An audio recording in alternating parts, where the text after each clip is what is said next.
Morning students. Solution chapter में हमने last में चारों कोलिगेटिव प्रॉपर्टी के बारे में स्टडी कर लिया। अब हम आगे चलते हैं अपना नेक्स्ट पॉइंट के बारे में। वो है अपने पास हेनरीज लॉ, जिसको हम ये कह सकते हैं कि ये जो लॉ है जो कि solubility of gases in liquid को डील करता है, जिसके अंदर हम क्या करते हैं, किसी भी गैस की जो सोल्युबिलिटी है वो गैस के अंदर कितनी होती है उसके बारे में डिटेल्स देता है ये, ठीक है ना। तो इसी को हेनरीज लॉ कहते हैं, ठीक है। मोस्टली क्या होता है कि जितनी भी गैसेस होती हैं, almost gases are almost soluble in almost soluble. कहने का मतलब क्या हुआ कि मोस्ट जितनी भी गैसेस होती है अपने पास, वो सारी की सारी गैसें जितने भी सॉल्वेंट होते हैं उनके अंदर सोल्यूबल होती है। कोई भी गैस हर एक क्या कहते हैं अपने पास सॉल्वेंट के अंदर सोल्यूबल होती है, ठीक है। तो इन सब चीजों के बारे में स्टडी करेंगे हम। तो सबसे पहले मैं हेनरीज लॉ के बारे में बात करता हूं। हेनरीज लॉ क्या होता है? तो सोल्युबिलिटी ऑफ गैस में हेनरीज लॉ का स्टेटमेंट क्या है वो देखो आप। सबसे पहले वो ये है कि एट कांस्टेंट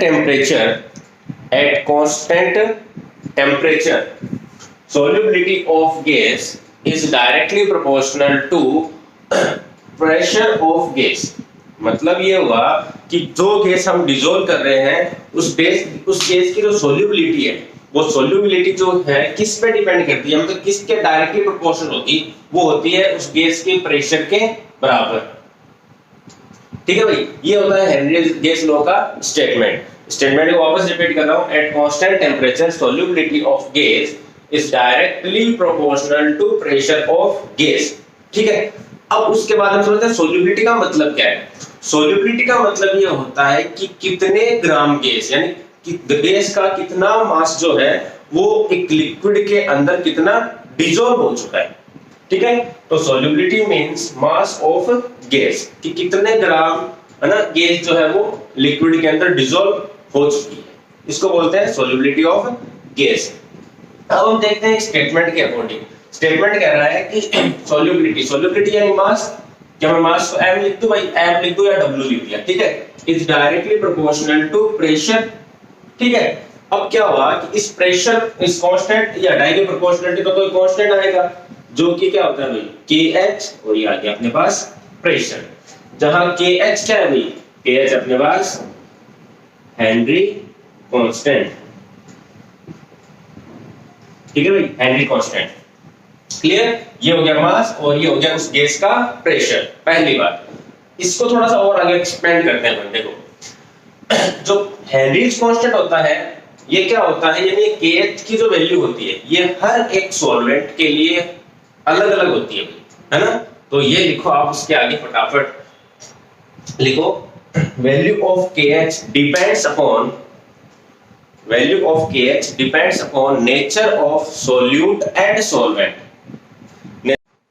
सेकेंड पॉइंट लिखना कि जो अपने पास गैस जो होती है उस हर एक गैस के लिए kh की वैल्यू डिफरेंट होती है। तो लिखो second point, value of kh is different for different gas. Value of kh is different for different gas. Next point और लिखना, value of kh increases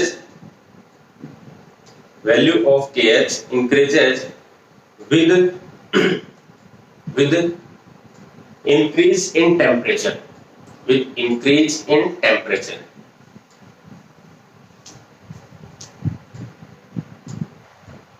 तो आप इसको फटाफट लिखो।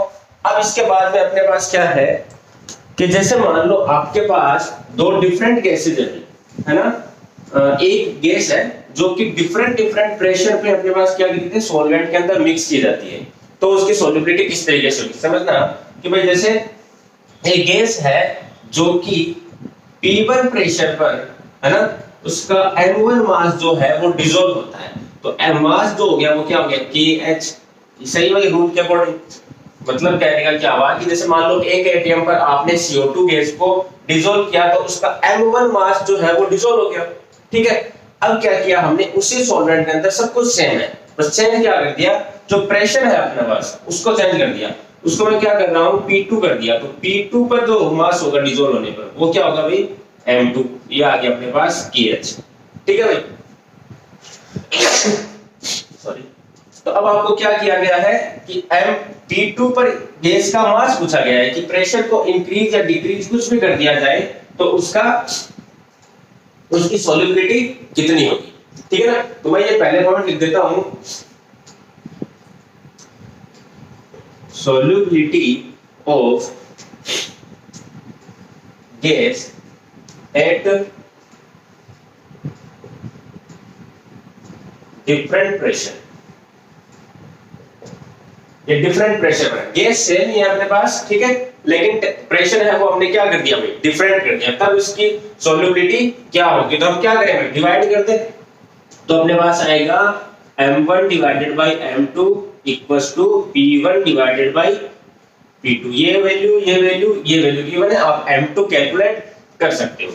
ठीक है, तो ये ध्यान रखना। कुछ आगे चीजें बढ़ते हैं भाई, जैसे कि जो सोल्यूबिलिटी होती है गैस की वो टेम्परेचर और प्रेशर पर डिपेंड करती है।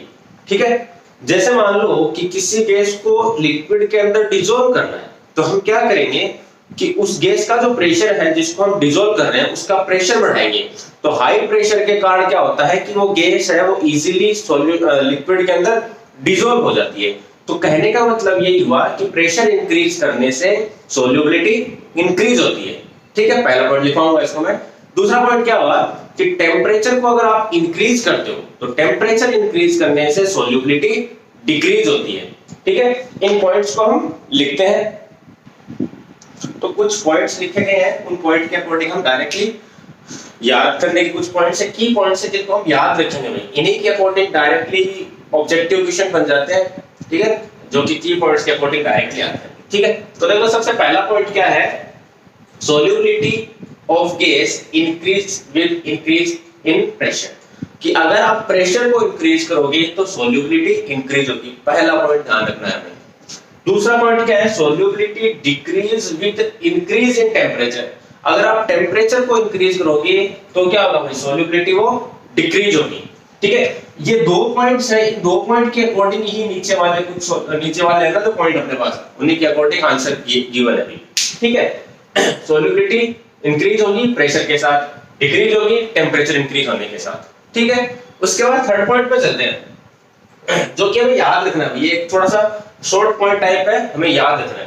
देखो क्या होता है कि अगर एक सॉल्यूशन है जिसके अंदर एक इलेक्ट्रोलाइट प्रेजेंट है, इलेक्ट्रोलाइट मतलब कोई जैसे अपने पास NaCl हो गया, KCl हो गया ना, कोई भी इलेक्ट्रोलाइट, ठीक है, एसिड बेस कुछ भी, अगर पानी के अंदर कोई इलेक्ट्रोलाइट प्रेजेंट है, अब हम क्या कर रहे हैं, उसके अंदर कोई गैस डिसॉल्व कर रहे हैं, तो उसकी सोल्यूबिलिटी कम होगी as compare to solubility in pure water.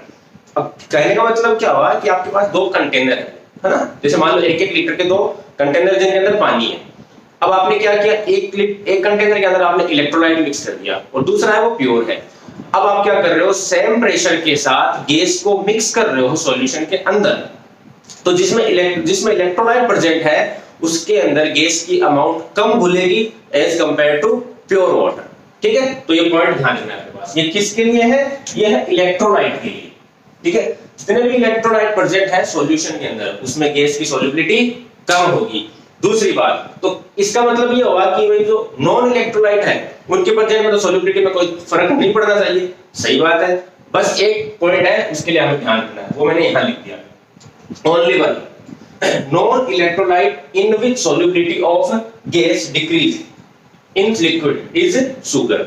कि अगर अपने पास वही सेम चीज कि आपके पास एक कंटेनर के अंदर पानी के अंदर आपने चीनी मिलाया है, दूसरे के अंदर आपने प्योर वाटर है।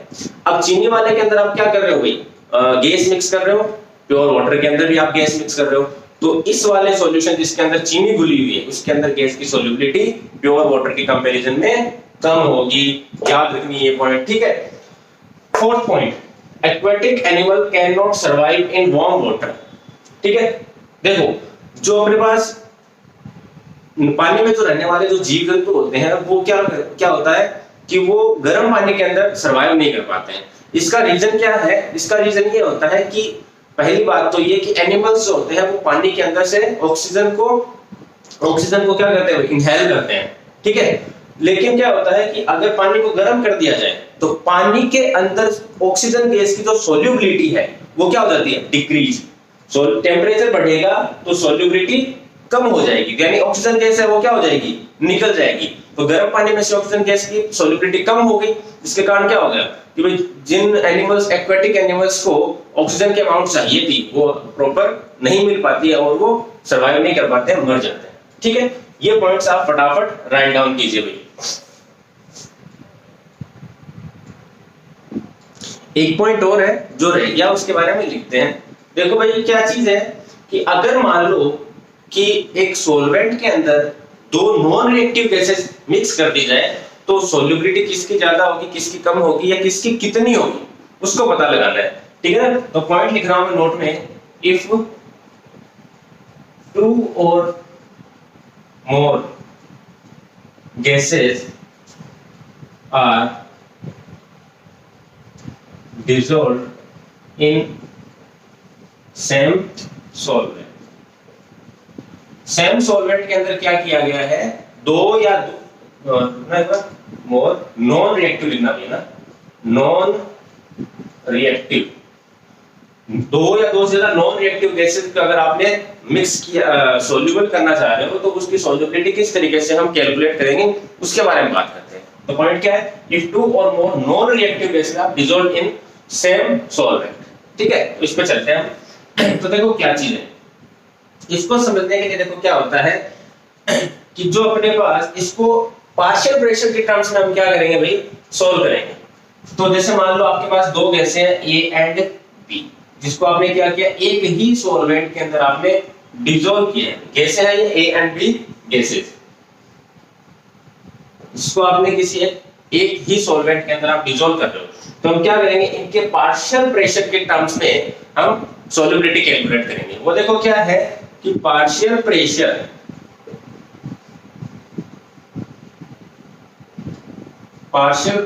ऑफ ए, तो PA is directly proportional to होगा मोल फ्रैक्शन ऑफ A, तो PA is directly proportional to XA, XA क्या है, मोल फ्रैक्शन ऑफ A, और ऐसे same to same PB directly proportional to XB, proportionality हटाएंगे तो फिर वही बात, कोई कांस्टेंट आएगा और उस कांस्टेंट को हम बोल देंगे KH, और ये आ गया into XA, PB equals to KH into XB।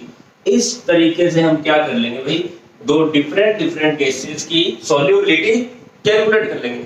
लेकिन सोल्यूबिलिटी तो क्या चीज है भाई, मास है।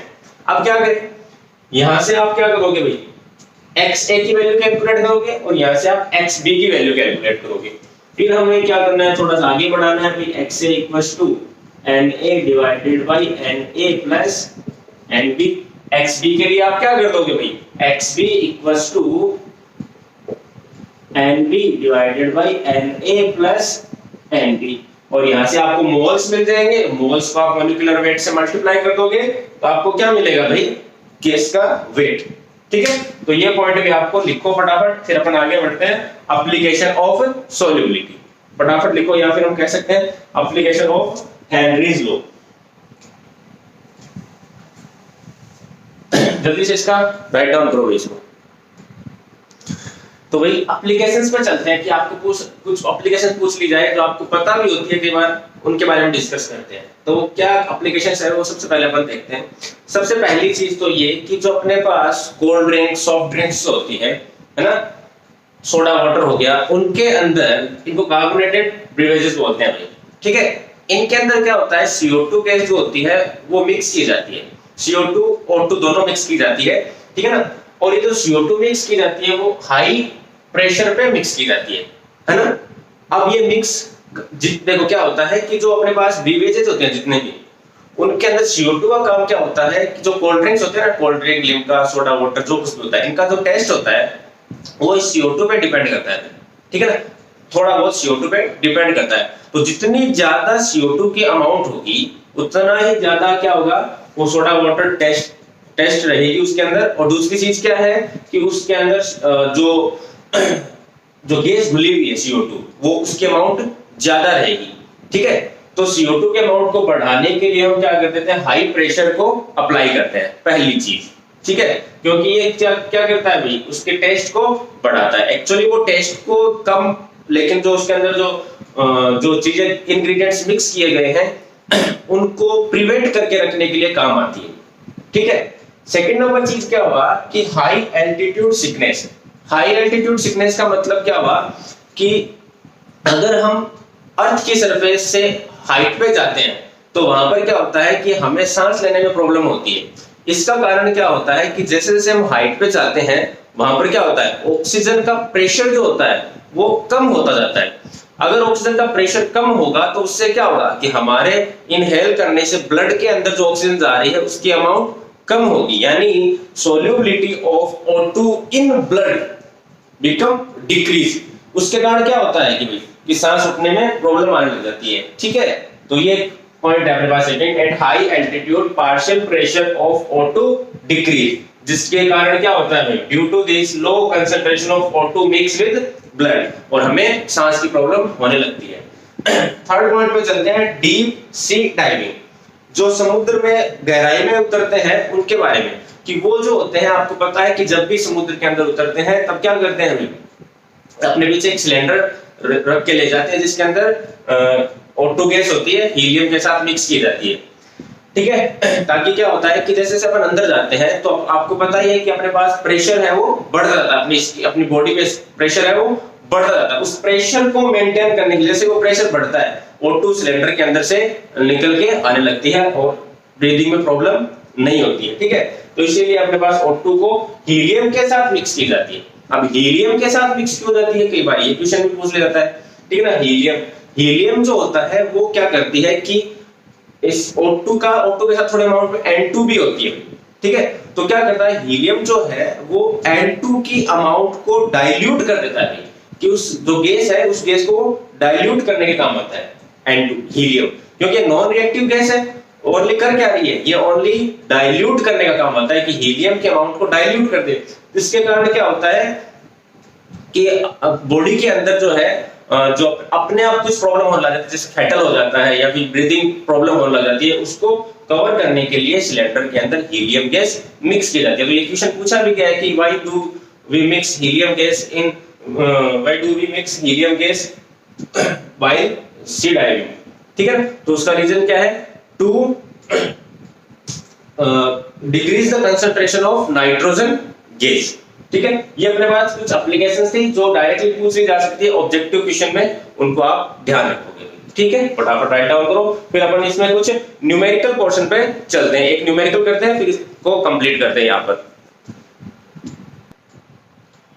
आपके सामने एक न्यूमेरिकल लिखा गया है, उसको सॉल्व करते हैं भाई। न्यूमेरिकल क्या है कि 27 gram acetylene gas dissolved in acetone, ठीक है, at 1 atm pressure. 27 gram acetylene को एसीटोन के अंदर 1 atm प्रेशर पर डिसॉल्व किया जाता है, ठीक है। इसका मतलब क्या हुआ, समझना इस पॉइंट को कि भाई 1 atm जब प्रेशर है तब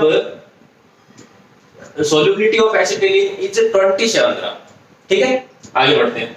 If partial pressure of acetylene increases, कर लेना भाई, यहाँ पर pressure increases to, बीच में यहाँ लिख लेना,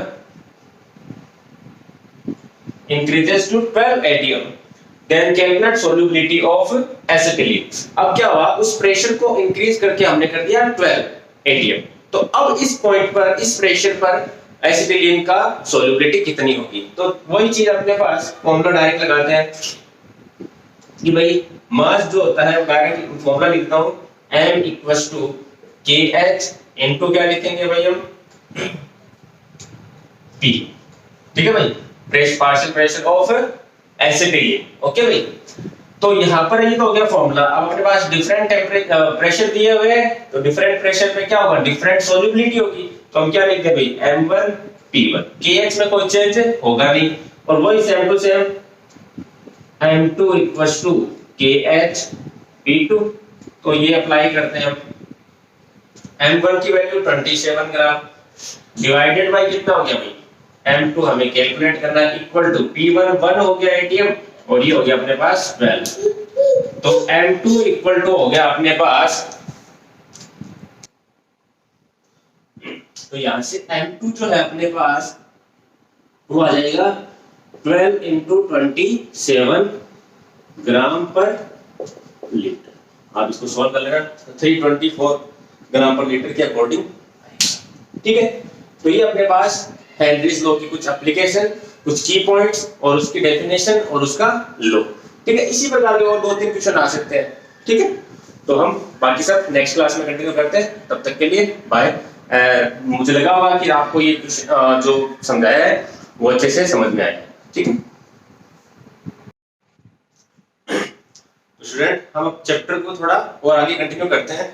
लास्ट पॉइंट पे आपने पढ़ा था हेनरीज लॉ के बारे में। ठीक है ना, हेनरीज लॉ के स्टेटमेंट, उसका मैथमेटिकल रिप्रेजेंटेशन, उसके की पॉइंट्स और उसके एप्लीकेशंस और एक न्यूमेरिकल भी किया था। तो हम कंटिन्यू करते हैं आगे। आगे अपने पास क्या है, डिस्टिलेशन प्रोसेस। डिस्टिलेशन, ठीक है ना, डिस्टिलेशन में हमें पढ़ना है फ्रैक्शनल डिस्टिलेशन के बारे में। ठीक है, जैसे फ्रैक्शनल डिस्टिलेशन के बारे में आपको थोड़ा बहुत पता होता है कि कोई एक सॉल्यूशन होता है जिसके अंदर सॉल्यूट और सॉल्वेंट लिक्विड प्रेजेंट होते हैं, उनको दोनों को सेपरेट करने के लिए प्रोसेस यूज की जाती है, जिसको फ्रैक्शनल डिस्टिलेशन प्रोसेस कहते हैं। तो उसी के बारे में आपको थोड़ा सा बता देता हूं। देखो क्या है फ्रैक्शनल डिस्टिलेशन, क्या है, it is a process by which we can separate components of a binary solution. ठीक है ना, कि हम क्या कर सकते हैं कि बाइनरी सॉल्यूशन का जो कंपोनेंट्स है उनको हम सेपरेट कर सकते हैं अलग अलग। ठीक है, आगे देखो फॉर दिस प्रोसेस, अब देखो क्या चीज है कि हमें फ्रैक्शनल डिस्टिलेशन प्रोसेस कब यूज कर सकते हैं और कब यूज नहीं कर सकते। देखो एक चीज है कि अगर मान लो आपको दो कंपोनेंट्स है ए और बी, जैसे पहले आप बाइनरी सॉल्यूशन के बारे में देखो क्या चीज होता है। बाइनरी सॉल्यूशन का मतलब क्या होता है, जिसके अंदर एक सॉल्यूट और एक सॉल्वेंट होना चाहिए। तो ध्यान रखना इसके लिए सबसे पहली चीज है बाइनरी सॉल्यूशन होना चाहिए, दो से ज्यादा कंपोनेंट नहीं होने चाहिए। ठीक है, अब देखो सॉल्यूट और सॉल्वेंट इसके अंदर प्रेजेंट है ही, है ना। तो अब देखो जैसे मान लो सॉल्यूट को मैं दे रहा हूं ए और सॉल्वेंट को दे दिया मैंने बी, है ना। अब हमें क्या करना है, दोनों को सेपरेट करना है। तो इस प्रोसेस में होता क्या है कि जैसे एक बीकर लिया भाई, ठीक है, इस बीकर के अंदर अपने पास ए और बी दोनों अवेलेबल है। ठीक है, और इसके ऊपर हमने क्या कर दिया, एक कीप टाइप लगा के हम इसको क्या कर रहे हैं, दूसरे कंटेनर के अंदर स्टोर कर रहे हैं। दूसरे में स्टोर कर रहे हैं, यहाँ पर भी ए और बी होगा, जिसमें यहाँ पर मैंने सपोज करो मैंने लगा रखा है, आपको डायग्राम नहीं बनाना है, इसके अंदर मैंने यहाँ पर क्या लगा दिया कि जो वेपर आएगी इसकी उसको कंडेंस करने के लिए कंडेंसर है। ठीक है, ये कंडेंसर लगा हुआ है। अब देखो क्या होगा कि ए और बी दोनों लिक्विड है, हम क्या कर रहे हैं, ए और बी को गर्म कर रहे हैं। ठीक है, तो गर्म करने से क्या होगा, ए और बी की वेपर बनेगी। ठीक है, अब एक चीज आपको ये भी देखनी है यहाँ पर कि ए का जो बॉइलिंग पॉइंट है वो मान लो आपकी भाई 50 डिग्री सेल्सियस है, और बी का जो बॉइलिंग पॉइंट है वो मान लो आपकी भाई 70 डिग्री सेल्सियस है। ठीक है, अब देखो क्या होगा, जैसे आप बॉईल करना स्टार्ट करोगे सॉल्यूशन का टेम्परेचर कितना होगा भाई, धीरे धीरे बढ़ेगा। 50 डिग्री सेल्सियस होते ही क्या होगा, 50 डिग्री सेल्सियस होते सॉल्यूट है वो तो वेपराइज होना स्टार्ट हो जाएगा, लेकिन सॉल्वेंट वेपराइज नहीं होगा। तो होगा क्या भाई कि जो अपने पास ए है वो बॉईल होना स्टार्ट हो जाएगा। बॉईल होता होता होता धीरे धीरे क्या हो जाएगी, इसकी वेपर बनेगी, और ये वेपर क्या होगा, इस कंडेंसर के थ्रू गुजरेगी, निकलेगी ना इसमें से। तो क्या होगा, ये वापस जो वेपर है ठंडी होकर वापस लिक्विड में कन्वर्ट हो जाएगी और इस दूसरे कंटेनर के अंदर स्टोर हो जाएगी। अब जैसे जैसे ये गर्म करते जा रहे हैं टेम्परेचर बढ़ेगा, तो क्या होगा इसमें अपने पास कि धीरे धीरे टेम्परेचर वो 70 डिग्री सेल्सियस पे पहुंचेगा। जैसे 70 डिग्री सेल्सियस पे पहुंचेगा, बी भी वेपराइज होना स्टार्ट होगा और इस कंडेंसर के थ्रू ठंडा होके इस कंटेनर के अंदर स्टोर हो जाएगा। तो अपने पास कहने का मतलब क्या हुआ कि जब आप ये प्रोसेस थोड़े टाइम के लिए आप इसको बढ़ा के फिर आप क्या कर रहे हो, इसको स्टॉप कर देते हो, तो क्या होगा, ये जो कंटेनर अपना इसके अंदर ए की अमाउंट तो होगी ज्यादा और बी की अमाउंट होगी कम। ठीक है, जैसे मान लो इधर 1 लीटर लिया था, ठीक है, तो यहाँ पर क्या होगा, ए जो है वो आसानी से वेपराइज हो गया क्योंकि उसका बॉइलिंग पॉइंट कम था, तो वो आसानी से वेपराइज होके इसके अंदर ज्यादा अमाउंट में पहुंच गया। लेकिन बी जो है उसका बॉइलिंग पॉइंट कम है तो वो कम पहुंचेगा। ठीक है, अब हुआ क्या कि अपने पास ए ज्यादा बी कम। हम इस प्रोसेस को वापस अब रिपीट करेंगे, कहां पर, इस वाले पे लगाएंगे। ठीक है, जैसे मान लो इसके अंदर ये आधा लीटर आ गया और ये आया अपने पास मान लो जैसे मान लो 200 ml, तो हम क्या करेंगे, इस प्रोसेस को वापस रिपीट करेंगे। तो रिपीट करेंगे तो क्या होगा, ए की अमाउंट आएगी ज्यादा, बी की अमाउंट वैसे वापस कम। तो जैसे मान लो ये 500 ml आया था, तो वैसे क्या होगा भाई, क्या आएगा, मान लो 300 ml आ गया, और बी कितना आएगा, बी आएगा मान लो जैसे 70 ml आया, फिर वापस और रिपीट करेंगे तो कितना होगा 100 ml, 10 ml, एक रेशियो और लेंगे तो क्या हो जाएगा 80 ml और वो 0 है, तो क्या हो जाएगा अपने पास लास्ट में कौन बचेगा, ओनली ए। ठीक है, तो ऐसे रिपीट करते जाएंगे तो ये क्या होगा भाई, ए और बी को हम सेपरेट कर सकते हैं। ठीक है, इसको बोलते हैं फ्रैक्शनल डिस्टिलेशन प्रोसेस। आपको ये डायग्राम नहीं बनाना है, आपको समझाने का मतलब था मेरा।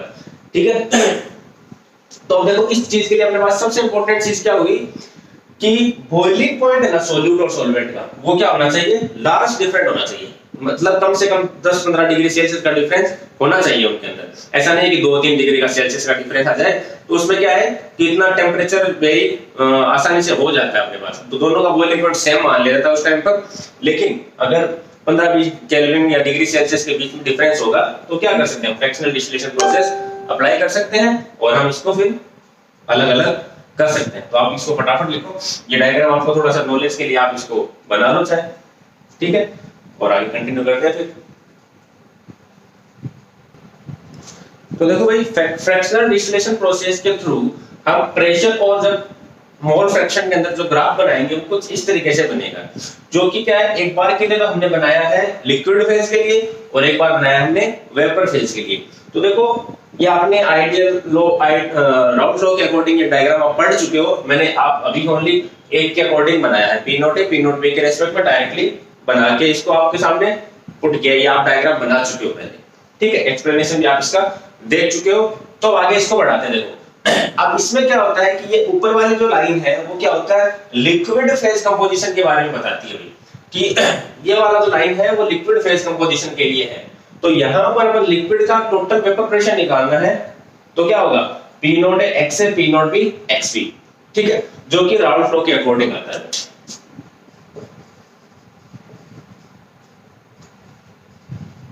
राउल्फ लॉ, ठीक है। फिर ये वाला नीचे वाली जो लाइन है, नीचे वाला जो कर्व है वो किसके लिए, वेपर फेज कंपोजिशन कर्व। ये वाला कर्व वेपर फेज के लिए अप्लाई करेंगे हम, जहां पर टोटल प्रेशर हम वेपर फेज की वाला फॉर्मूला अप्लाई करके हम कैलकुलेट कर सकते हैं। ये फॉर्मूला, ये जो कर्व है ये आपको ध्यान रखना जरूरी है, जो आप पहले बना चुके हो आप, लेकिन आप ध्यान रखोगे। क्या इसका मतलब, इस कर्व का मतलब ये हो गया कि ये वाली जो लाइन है इसके ऊपर अपने पास सारे के, अगर मान लो मैं इस तरीके से लाइन ड्रॉ करूं यहाँ पर, तो क्या होगा, मैं पॉइंट डोनेट कर रहा हूं यहाँ पर 1 2 3 और ये मान लो 4 पॉइंट। ठीक है, इस पॉइंट को मैं दे रहा हूं जैसे मान लो A, इसको B, इसको C और D पॉइंट। ठीक है, ये पॉइंट्स मैंने डिसाइड कर दिए यहाँ पर। अब देखो क्या है कि ये वाला जो लिक्विड फेज है इसके ऊपर तो सारा का सारा होगा लिक्विड, इसके नीचे होगा अपने पास इसके नीचे C से नीचे वाला जो पॉइंट है उसमें सारे के अंदर होगी अपने पास वेपर, और ये वाला जो अपने पास इसके अंदर B और C के बीच में जो पोर्शन है उसमें क्या होगा, लिक्विड और वेपर आपस में इक्विलिब्रियम कंडीशन में होंगे हमेशा। तो मैं यहां पर लिख देता हूं जैसे liquid in equilibrium with vapour. ठीक है, इस वाले पोर्शन के अंदर बाकी मैंने पॉइंट्स आपको लिख दिए, क्योंकि आप क्या करते हैं, किसी गैस को आप क्या कर रहे हो, लिक्विड में कन्वर्ट कर रहे हो या फिर किसी लिक्विड को वेपराइज कर रहे हो, तो उसका कर्व ये होगा। अब देखो अपने पास क्या है, प्रेशर और मोल फ्रैक्शन का ग्राफ बनाया गया है। अगर मैं आपको ऐसे कहूं कि फिलहाल हम ए पॉइंट पर है और हम धीरे धीरे क्या कर रहे हैं, प्रेशर को डिक्रीज कर रहे हैं, धीरे धीरे क्या कर रहे हैं, प्रेशर को डिक्रीज कर रहे हैं, तो ग्राफ में कुछ किस तरीके से चेंज होगा कि जो अपने पास जो कंपोजिशन है उसमें किस तरीके से चेंजेस होंगे। तो देखो मैं प्रेशर को डिक्रीज कर रहा हूं, आपको पॉइंट बता रहा हूं, प्रेशर ए पॉइंट पर है फिलहाल, जहां पर क्या है, ओनली लिक्विड है यहां पर, और यहां पर वेपर है। ठीक है, और बीच में क्या है अपने पास, लिक्विड और वेपर इक्विलिब्रियम है। तो अपने पास अब क्या कर रहे हैं, प्रेशर डिक्रीज कर रहे हैं। अब एक चीज आप पहले थोड़ा सा देखना कि अगर मान लो आपको किसी गैस को लिक्विड में कन्वर्ट करना है, तो आप क्या करते हो, उसके अंदर प्रेशर अप्लाई करते हो। किसी गैस को लिक्विड में कन्वर्ट करने के लिए हम क्या करते हैं, उसमें प्रेशर अप्लाई करते हैं। या बॉयल्स लॉ के अंदर पढ़ चुके हो गैसेस चैप्टर वाले में, है ना, गैसेस फेज वाले में। तो क्या होता है, प्रेशर अगर आप इंक्रीज करोगे तो वेपर बनेगी, और प्रेशर आप डिक्रीज करोगे तो, सॉरी उल्टा बोल दिया, अगर आप प्रेशर को इंक्रीज करोगे तब तो बनेगी लिक्विड, और आप प्रेशर को कम कर दोगे तो क्या हो जाएगा भाई, गैस बनना स्टार्ट हो जाएगी। तो हम क्या कर रहे हैं, फिलहाल हम है ए पॉइंट पर, और प्रेशर को क्या कर रहे हैं, धीरे धीरे कम कर रहे हैं। तो इस वाले पॉइंट पे प्रेशर कुछ यहाँ होगा, ठीक है। अब हम क्या कर रहे हैं, इसके बाद हम प्रेशर को थोड़ा कम करेंगे। तो प्रेशर कम करने से, अगर मान लो मैं प्रेशर कम करते करते मैं बी पॉइंट पे पहुंच गया, तो बी पॉइंट का मतलब ये होता है यहाँ पर कि जितनी भी आपके पास लिक्विड थी उसमें से फर्स्ट ड्रॉप जो है वो क्या होगी, वेपर में कन्वर्ट होना स्टार्ट हो जाएगी। या फिर आप ऐसे कह सकते हो कि first drop of water will disappear, ठीक है। मतलब आप प्रेशर कम करते करते क्या हो गया कि भाई अब पहला ड्रॉप या पहला फ्रैक्शन है ना, जितना पानी था उसका कुछ हिस्सा, एक हिस्सा, पहला हिस्सा जो है ना, वो हिस्सा क्या हो रहा है, गायब हो रहा है। मतलब लिक्विड बदल के लिक्विड की जगह हो गया, किस में जा रहा है, वो वेपर में कन्वर्ट होने जा रहा है, ठीक है। अब आप वापस प्रेशर और डिक्रीज करते जा रहे हो, है ना। तो सी पॉइंट पे क्या होगा, सी पॉइंट पे ऐसा पॉइंट होगा कि इसके बाद सारे के सारे क्या है, वेपर, और इससे ऊपर क्या है, यहाँ पर तो लिक्विड और वेपर फेज होगी साथ में, और ऊपर क्या है, लिक्विड है। लेकिन इस पॉइंट के अगर ऊपर है तब तो लिक्विड भी हो सकता है और वेपर हो सकती है, क्योंकि यहाँ तो दोनों चीजें एग्जिस्ट करती है। लेकिन इससे नीचे आ गए तो वेपर, इसके ऊपर से ले गए तो लिक्विड। तो देखो क्या होगा कि मैं यहाँ पे ये कह सकता हूँ, सी पॉइंट पे क्या होगा कि लिक्विड का जो लास्ट कंपोजिशन है या लिक्विड की जो लास्ट ड्रॉप है वो कन्वर्ट हो जाएगी किसमें, वेपर में। या फिर ऐसे कह सकते हैं कि लिक्विड की लास्ट ड्रॉप जो है वो डिसअपीयर हो जाएगी, मतलब अब पानी बिल्कुल भी नहीं बचेगा। अब ओनली बचेगी तो क्या, वेपर या फिर लिक्विड और वेपर का इक्विलिब्रियम। अब वापस आप क्या कर रहे हो, प्रेशर को और डिक्रीज कर रहे हो। जैसे जैसे आप प्रेशर और डिक्रीज करोगे तो क्या होगा भाई, अब कंप्लीटली वेपर में कन्वर्ट हो जाएगा, ठीक है। ये अपने पास क्या फ्रैक्शनल डिस्टिलेशन प्रोसेस से हम वेपर और लिक्विड में हम चेक कर सकते हैं किस तरीके से लिक्विड जो है वेपर में कन्वर्ट होगा और वेपर जो है वो लिक्विड में कन्वर्ट होगा। इसी को मैं वापस अगर रिपीट करूं, नीचे से चलते हैं ऊपर, कि हम स्टार्टिंग में है डी पॉइंट पर, जहां पर क्या है, कंप्लीटली वेपर है, और हम प्रेशर को क्या कर रहे हैं, इंक्रीज कर रहे हैं। तो प्रेशर इंक्रीज करने से क्या होगा भाई, लिक्विड जो है, सॉरी जो वेपर है वो लिक्विड में कन्वर्ट हो जाएगी।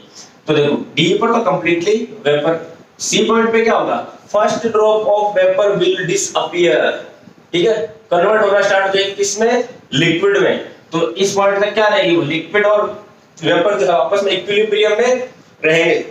अब क्या होगा, बी पॉइंट तक, बी पॉइंट पे आएंगे हम, तो बी पॉइंट पे क्या होगा, last drop of vapour will disappear.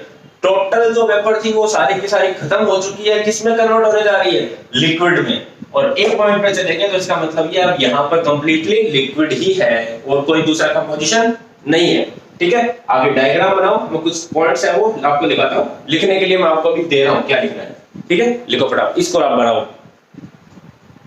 तो जो मैंने अभी आपको समझाया उसको मैंने कुछ पॉइंट्स के अकॉर्डिंग कुछ आपको सामने अरेंज करके लिख दिया है। तो देखो क्या है कि अगर मान लो if we have liquid phase, कि हम लिक्विड फेज में हैं एंड प्रेशर ग्रेजुअली डिक्रीज, हम प्रेशर को क्या कर रहे हैं, कम कर रहे हैं, तो क्या होगा।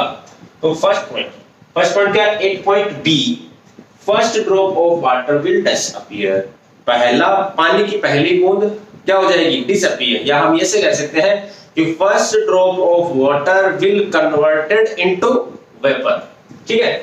8 point C, last drop of water will disappear. C point में क्या होगा, जितना भी पानी था वो कंप्लीटली किसमें कन्वर्ट हो जाएगा, वेपर में, ठीक है। 8 point D, only vapour will remain. D point पे क्या होगा, केवल वेपर ही बचेगी। चौथा पॉइंट क्या है कि बी और सी पॉइंट जो है उनके बीच में क्या रहेगा, उनके बीच में वेपर और लिक्विड इक्विलिब्रियम में रहेंगे। तो आप फटाफट ये पॉइंट राइट डाउन करो, liquid and vapour will be in equilibrium between point B and C, ठीक है। ये पॉइंट्स है, उल्टा भी हो सकता है भाई। उल्टा क्या हो सकता है, if we have vapour phase and pressure gradually increases, तो सारे पॉइंट उल्टे हो जाएंगे भाई। तो हम बार बार नहीं लिखेंगे, इन्हीं पॉइंट को हम बेस्ट पॉइंट मान के उसके अकॉर्डिंग लिख सकते हैं। तो फटाफट ये राइट डाउन करो आप। आपके सामने मैंने एक क्वेश्चन लिखा है जिसको आप राइट डाउन करो पहले, उसके बाद हम इसका सॉल्यूशन करेंगे, ठीक है। क्वेश्चन मैं आपको बोल के बता देता हूं क्या है। 1 मोल ऑफ ए जिसका प्योर का वेपर प्रेशर जो है वो है 25 torr, and 1 mole of B जिसका प्योर का वेपर प्रेशर है 75 टोर, ठीक है, are mixed to form an ideal solution. If pressure about the solution is gradually decrease, अगर जो प्रेशर है सॉल्यूशन सरफेस के ऊपर उसको धीरे धीरे कम किया जाए तो उससे क्या चीजें होंगी फाइंड करनी है हमें। पहली चीज तो हमें फाइंड करनी है pressure at which first drop of vapour will appear, मतलब वो वाला प्रेशर कैलकुलेट करना है जिस पर वेपर की पहली ड्रॉप अपीयर होगी, यानी लिक्विड की पहली ड्रॉप डिसअपीयर जिस पॉइंट पे होगी उसका प्रेशर कैलकुलेट करना है। सेकंड पॉइंट क्या है, composition of first drop, composition of first drop of vapour, मतलब जो पहली ड्रॉप ऑफ वेपर की बनी है उसके अंदर ए कितना है और बी कितना है उसका कंपोजिशन बताना है। थर्ड पॉइंट क्या है, pressure at which last drop of liquid will disappear, वो वाला प्रेशर कैलकुलेट करना है जहां पर लिक्विड की लास्ट ड्रॉप जो है वो भी डिसअपीयर हो जाए। तो फटाफट आप इसको राइट डाउन करो, मैं इसको मिटा के सॉल्यूशन लिखता हूं।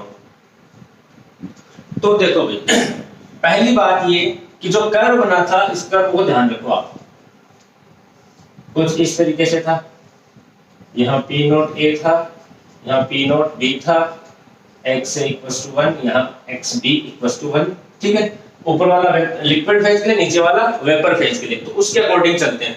प्रेशर धीरे धीरे डिक्रीज कर रहे हैं, यहाँ पर पहली ड्रॉप बनेगी इस वाले ऊपर वाली लाइन पर, है ना।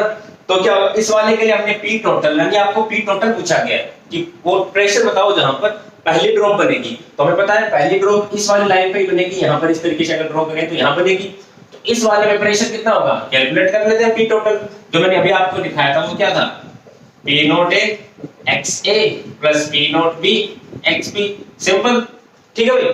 तो P टोटल निकालना है हमें, that is equals to P naught A 25 torr, XA कितना होगा भाई 1/2, 1 मोल लिए थे तो x से हो गया 1/2 प्लस 75 into 1/2, तो P टोटल फटाफट कैलकुलेट करके लिखो, जल्दी से लिखो भाई, फिर अपन आगे मैं इसको मिटा के नहीं। दूसरा पॉइंट क्या है, composition of first drop of vapour, कि वेपर की जो पहली ड्रॉप बन रही है उसका कंपोजिशन का मतलब क्या हो गया कि उसके अंदर कितना मोल फ्रैक्शन A का है, कितना मोल फ्रैक्शन B का है, वो लगाना है। तो फर्स्ट ड्रॉप वेपर के लिए निकालना है, तो वेपर वाला फॉर्मूला लगा देंगे भाई।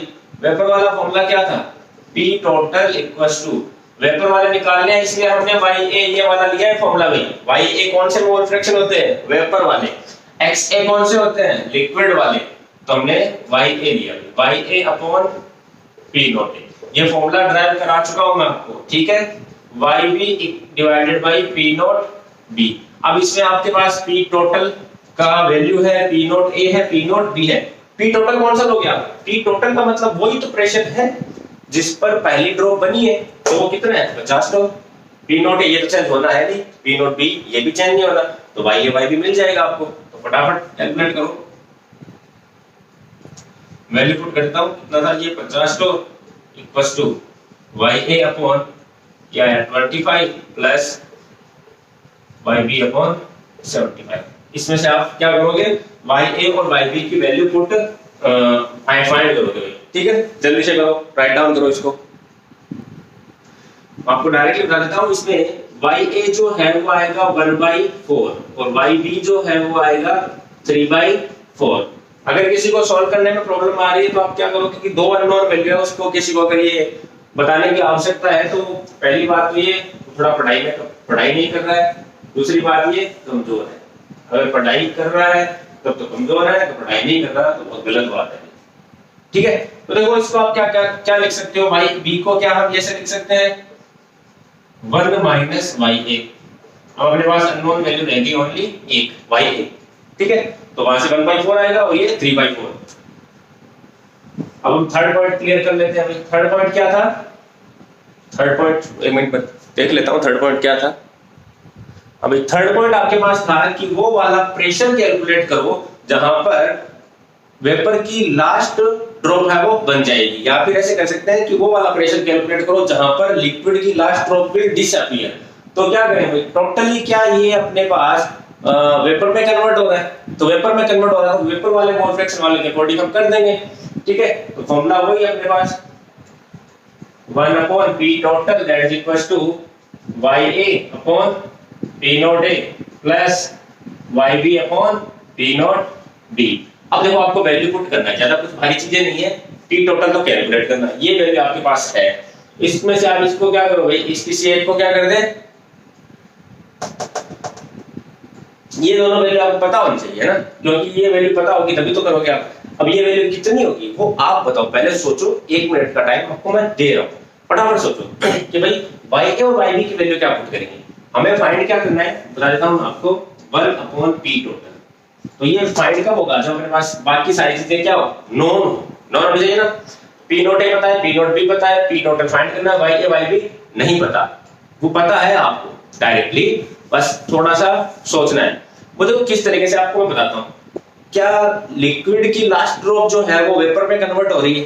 ठीक है, इसका मतलब क्या हुआ, अब अपने पास लिक्विड तो है ही नहीं, टोटल लिक्विड जो है वो वेपर में कन्वर्ट हो चुका है।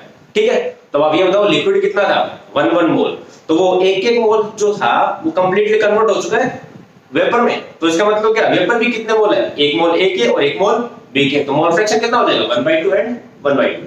डायरेक्टली पुट करो, आंसर फाइंड करो। 1 upon P total equals to 1/2 upon 25 plus 1/2 upon 75। ठीक है, फटाफट आप P total कैलकुलेट करो, मैं वैल्यू में बताता हूं आपको कितनी आएगी। तो आंसर आपके पास P total जो है वो 37.5 आएगा। इस क्वेश्चन को वापस रिपीट कर रहा हूं, थोड़ा समझना। क्वेश्चन में आपको P नोट है, P नोट भी दिया था, A के लिक्विड के मोल दिए थे, B के लिक्विड के मोल दिए थे। ठीक है, फिर क्या था कि आपको ये बोला गया था कि प्रेशर को डिक्रीज करना है। देखो प्रेशर डिक्रीज होता जा रहा है, यहाँ पर मेरे पास 52 था, यहाँ पे कितना हो गया 37.5। ठीक है, तो देखो प्रेशर को डिक्रीज करना है, प्रेशर को डिक्रीज करते करते हमें करना क्या था कि भाई कुछ पॉइंट्स दिए थे उनको कैलकुलेट करना था। पहला पॉइंट क्या था कि वो वाला प्रेशर कैलकुलेट करो जहां पर first drop of liquid will disappear, जहां पर लिक्विड की पहली ड्रॉप वेपर में कन्वर्ट हो जाए। तो उसके लिए हमने फॉर्मूला लगा दिया। ठीक है, लिक्विड वाले थे इसलिए हमने लिक्विड और मोल फ्रैक्शन। तो आपको जैसे आइडिया लगाना है कौन सा वाला फॉर्मूला लगाना है, तो आप क्या करो, लिक्विड वाले की बात करें तो मोल फ्रैक्शन लिक्विड वाले होने चाहिए। ठीक है, वेपर की बात कर रहे हैं तो वेपर वाले मोल फ्रैक्शन, तो उससे आपको थोड़ा आइडिया मिल जाएगा। ठीक है ना, कि हमें वेपर वाला फॉर्मूला लगाए या फिर लिक्विड वाला लगाए, ये वाला फॉर्मूला लगाए या फिर ये वाला फॉर्मूला, यही लगने हैं दोनों, इनके अलावा तीसरा फॉर्मूला लगेगा नहीं।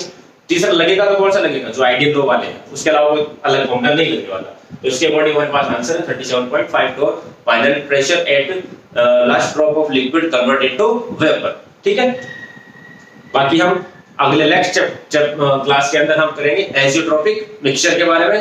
ठीक है, तब तक के लिए बाय।